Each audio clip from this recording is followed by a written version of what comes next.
예, 안녕하십니까. 병원을 만드는 사람들의 하진석 대표입니다. 이번에는 병원 상가 찾기 네 번째 1순위 아닌 2순위 상가를 고르는 법에 대해서 제가 말씀을 드리도록 하겠습니다. 2순위 상가까지는 괜찮다. 제가 이런 말씀을 꼭 드리는데요.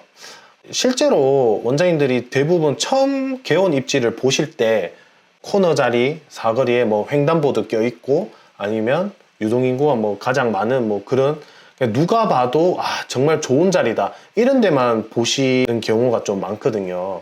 근데 실제로 전국적으로 그런 자리들은 대부분 원장님 진료 과목이 다 들어가 있을 겁니다.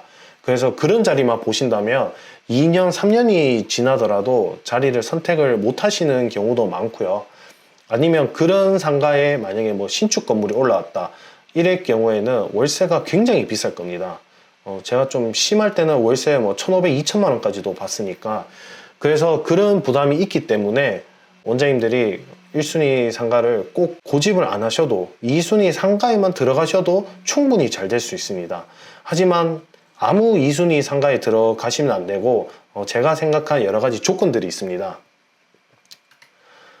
일단 먼저 제가 2순위 상가라는 게 어떤 건지 말씀을 드리면 현재 그림에 보시는 것처럼 빨간색 동그라미 있는 건물 앞에 횡단보도가 있습니다. 여기에 만약에 유동인구가 제일 많다고 가정한다면 그 옆에 있는 건물들을 저는 2순위 상가라 하고요. 그것보다 조금 더 많이 벗어난 곳을 3순위 상가라고 저는 얘기를 하고 있습니다. 물론 3순위 상가는 절대 들어가면 안 되고 여기 빨간색 동그라미 옆에 노란색 동그라미 건물까지는 제가 봐도 충분히 들어가도 원장님이 목표하시는 매출을 도달할 수 있다고 생각을 하는데요. 근데 여기서도 조금 디테일한 조건이 있습니다. 다음 그림에 보시면 빨간색 네모로 제가 체크한 부분이 예를 들어 여기가 제일 메인 유동 인구가 많은 곳이라고 가정을 한다 하에 지금 보시게 되면 빨간색 네모가 위쪽에 왼쪽 편에는 앞에 보시면은 빨간색 네모가 없습니다.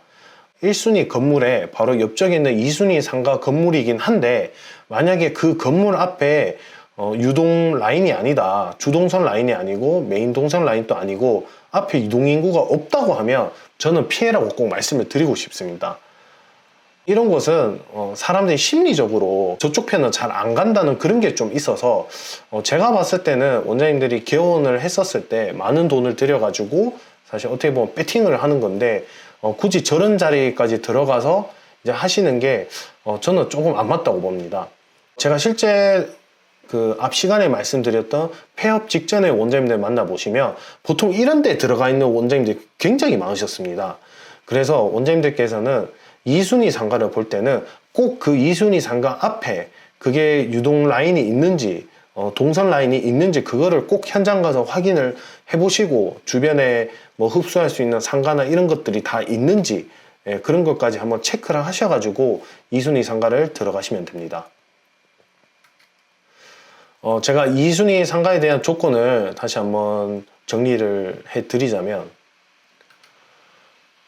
요거는 아까 제가 앞에 말씀을 못 드렸는데 내가 보고 있는 상가 배후 세대에 그러니까 배후 쪽으로 세대수가 많이 깔려 있는지 위치를 확인을 하셔야 됩니다.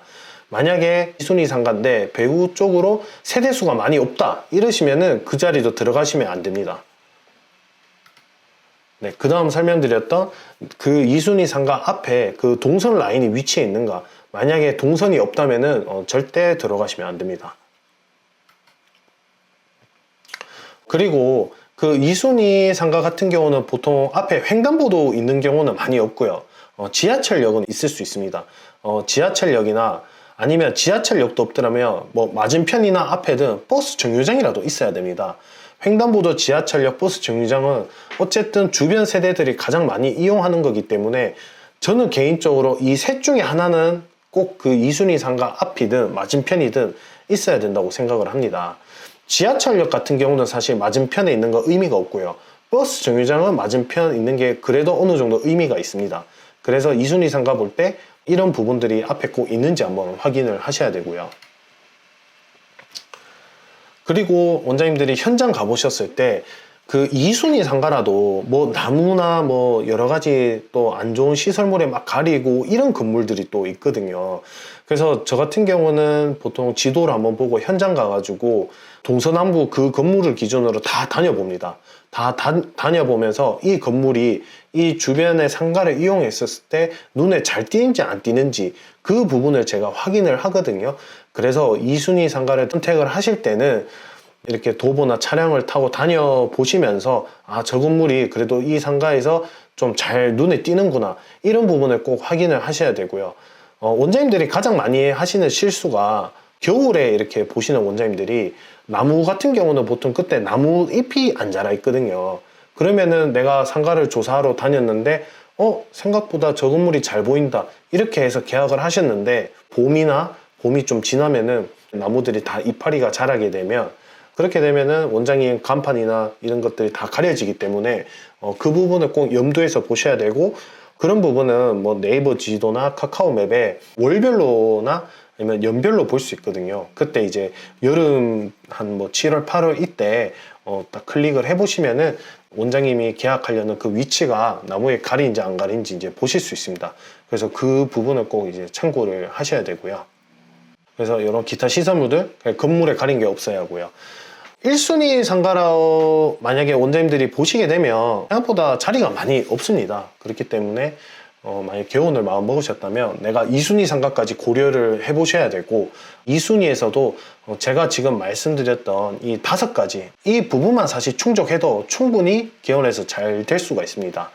제가 개원했던 병원들의 거의 한 50% 이상은 사실 다 2순위 상가에 위치해 있습니다. 2순위 상가에 들어갔지만 그래도 주변 경쟁으로 봤었을 때도 훨씬 괜찮고 상가가 눈에 잘 띄고 사람들이 접근하기 좋기 때문에 원장님들이 목표하는 매출 그 이상으로 다 도달을 했었고요. 그렇기 때문에 원장님들이 요 5가지를 잘 기억해 두셨다가 내가 상가를 찾을 때 이렇게 보시면 좋은 자리를 찾으실 수 있습니다. 네, 감사합니다.